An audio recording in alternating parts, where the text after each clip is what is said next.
ಶಾಸಕರ ಉಚ್ಚಾಟನೆಯಿಂದ ವಿಜಯೇಂದ್ರಗೆ ಹಿನ್ನಡೆ. ವಿಜಯಪುರದಲ್ಲಿ ಶಾಸಕ ಯತ್ನಾಳ್ ಹೊಸ ಬಾಂಬ್ ಹಾಕಿದ್ದಾರೆ. ಹೆಬ್ಬಾರ್ ಸೋಮಶೇಖರ್ಗೆ ವಿಜಯೇಂದ್ರ ಬೆಂಬಲ ಇತ್ತು. ಯತ್ನಾಳ್ ಹೊರಹಾಕಿ ನಿಮ್ಮನ್ನ ಉಳಿಸ್ತೀವಿ, ನಿಮಗೆ ಏನೂ ಸಮಸ್ಯೆ ಆಗಲ್ಲ ಅಂತ ಭರವಸೆ ಕೊಟ್ಟಿದ್ರು. ಹೈಕಮಾಂಡ್ ಈಗ ಇಬ್ಬರನ್ನೂ ಉಚ್ಚಾಟಿಸಿದೆ. ವಿಜಯೇಂದ್ರ ಆಟ ನಡೆಯಲ್ಲ ಅನ್ನೋದು ಗೊತ್ತಾಗಿದೆ. ಬಿಜೆಪಿ ರಾಜ್ಯಾಧ್ಯಕ್ಷ ವಿಜಯೇಂದ್ರಗೆ ಯತ್ನಾಳ್ ಮತ್ತೊಂದು ಸಲ ಟಾಂಗು ಕೊಟ್ಟಿದ್ದಾರೆ.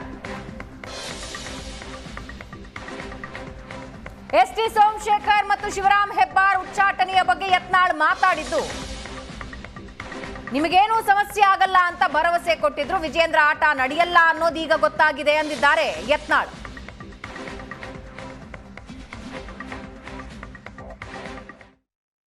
ಸರ್, ಇವ್ರದ್ದು ಬಹಳ ವಿಳಂಬ ಆಯ್ತು ಅಂತ ಅಧಿಕೃತವಾಗಿ ಘೋಷಿಸಿಕೊಂಡಿದ್ದಾರೆ ಎಸ್ ಟಿ ಸೋಮಶೇಖರ್ ಅವರು, ಹೆಬ್ಬಾರ್ ಅವರು. ಅವ್ರ ರಕ್ಷಣೆ ಇತ್ತಲ್ರಿ. ಪೂಜ್ಯ ತಂದೆಯವರಾದ ಯಡಿಯೂರಪ್ಪ ಮತ್ತು ಪೂಜ್ಯ ತಂದೆಯವರ ಕಿರಿಯ ಮಗನಾದ ಶ್ರೀ ವಿಜಯೇಂದ್ರ ಅವರು ರಕ್ಷಣೆ ಇತ್ತು. ಯಾವುದೇ ಕಾಲಕ್ಕೂ ನಿಮ್ ಉಚ್ಚಾಟನೆ ಮಾಡ್ಕೊಳ್ಳಾರ ನಾವು ನೋಡ್ಕೋತೀವಿ. ಯತ್ನಾಳ್ ಒಂದು ಆಗ್ಬೇಕಾಗಿತ್ತು, ಹೋಗಿತ್ತು. ಯತ್ನಾಳ್ ಯಾವ ಕಾಲಕ್ಕೂ ತಗೋದಿಲ್ಲ ಅಂತ ಏನಾರು ಹೇಳ್ತಾರೆ. ಇಲ್ಲಿ ಒಂದಷ್ಟು ಚೀಲಗಳು ಅಲ್ಲಿ ವಿಜಯೇಂದ್ರ ಇವ್ರ ಅಪ್ಪನ ಮನೆ ಅನ್ನೋದ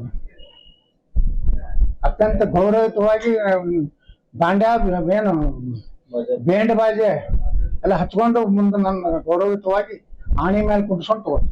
ಉಚ್ಚಾಟನೆ ಮಾಡಿದ್ಮೇಲೆ ಮತ್ತಿಷ್ಟು ಉತ್ತುಂಗಕ್ಕೆ ಕೆರೆಯತಿ. ಅಲ್ಲಿ ಕೇಳ್ರಿ ನೀವು ಸಿದ್ದರಾಮಯ್ಯನವ್ರ ಎಂಟು ರಿಪೋರ್ಟ್ ಏನಿದೆ ಕರ್ನಾಟಕದಲ್ಲಿ ಸಿದ್ದರಾಮಯ್ಯ ಪಾಪ್ಯುಲಾರಿಟಿ ನಂತರ ಯತ್ನಾಳ್ ಸಿದ್ದರಾಮಯ್ಯನ ಬಳಿ ಎಂಟು ರಿಪೋರ್ಟ್. ಬಿಜೆಪಿಯಿಂದ ಉಚ್ಚಾಟನೆ ಆದ್ರೂ ಇನ್ನೂ ತತ್ವ ಸಿದ್ಧಾಂತ ಬಿಜೆಪಿಯಲ್ಲೇ ಇದಾವೆ.